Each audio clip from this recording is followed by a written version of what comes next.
Megan with WTI.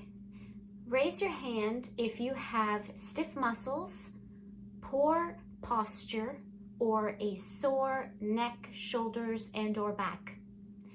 Check, check, check, check, check for me. That's why I got this Dr. Cohen's acuBall, and I'm so happy I did because I can treat all those problems naturally just with one product.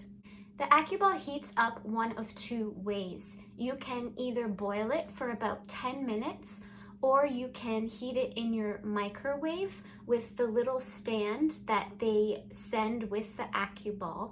So at the end of a long work day, if I've been on my computer a lot, I like to lie down on my yoga mat and use this just under my neck for about 3 minutes to relieve the tension.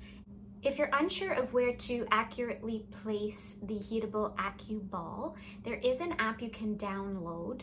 As soon as you click on the body part that is hurting in the app, it's going to have a video pop up that demonstrates where exactly you need to place it for the most effective treatment. So I just finished using this acuBall on my glutes.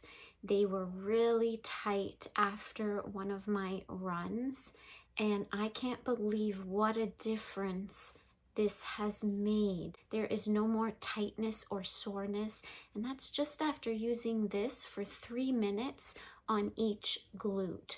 I am in love with this thing, and I think you will too. Your body is going to thank you for it, and that's my point of view.